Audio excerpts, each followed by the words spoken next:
बच्चों, अपने पिछले वीडियो में हमने पढ़ा था धातुओं के भौतिक गुण।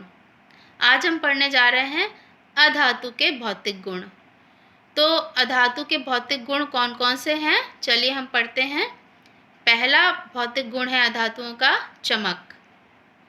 अधातु की सतह चमकदार नहीं होती, उदाहरण कार्बन, सल्फर आदि। हमने धातुओं के भौतिक गुणों में पढ़ा था कि धातुओं की सतह चमकदार होती है, उसके विपरीत जो अधातु होते हैं उनकी सतह चमकदार नहीं होती, जैसे कार्बन, सल्फर आदि।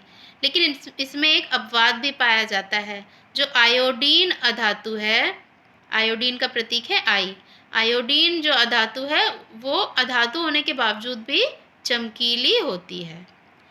अब दूसरा भौतिक गुण है अधातुओं का कठोरता। अधातु मुलायम होते हैं, ये कठोर नहीं होते और थोड़ा सा वार करने पर ही ये आसानी से टुकड़े टुकड़े हो जाते हैं, उदाहरण कोयला।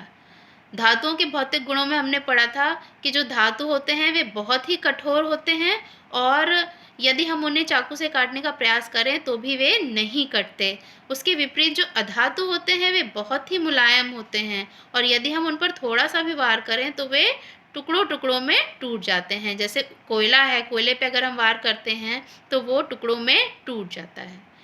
लेकिन बच्चों, कठोरता में अधातुओं में एक अपवाद भी पाया जाता है, हीरा। हीरा जो कार्बन का ही अपर रूप है, यानी कार्बन से ही बना हुआ है हीरा। कार्बन क्या है? अधातु है। तो अधातु होने के बावजूद भी हीरा प्रकृति में पाया जाने वाला सबसे कठोर पदार्थ है। ठीक है। अब अधातुओं के भौतिक गुणों में अगला है आघातवर्ध्यता। धातुओं में हमने पढ़ा था कि धातुएं आघातवर्ध्य होती हैं, अर्थात यदि धातुओं पर हम धातुओं को गर्म करके यदि उन पर चोट करते हैं तो उन्हें पतली पतली चादरों में ढाला जा सकता है और उन चादरों की टीन वगैरह बनती हैं। उसके विपरीत जो अधातुएं होती हैं वे बिल्कुल भी आघातवर्ध नहीं होती हैं। यदि हम उन पर वार करें या आघात करें तो वो टुकड़ों में टूट जाती हैं, ना कि चादरें उनकी बनेंगी। तो इस प्रकार जो अधातुएं होती हैं वे भंगुर होती हैं। भंगुर का मतलब टुकड़ों में टूट जाना तुरंत ही। तो जो अधातुएं होती हैं वे आघातवर्ध नहीं होती हैं, उदाहरण कोयला। अगला भौतिक गुण है अधातुओं का तन्यता। अधातुओं में तन्यता का गुण नहीं पाया जाता, अर्थात अधातुओं को पतले तारों में नहीं ढाला जा सकता। हमने धातुओं में पढ़ा था कि धातुओं को हम महीन या लंबे लंबे तारों में ढाल सकते हैं, जैसे तांबे की तार जिनकी हम बिजली की तारें बनाते हैं। उसके विपरीत जो अधातुएं होती हैं उनमें तन्यता का बिल्कुल भी गुण नहीं होता, उन्हें हम तारों के रूप में नहीं खींच सकते। तो जो अधातु होते हैं वे उनके अंदर तन्यता का गुण नहीं पाया जाता।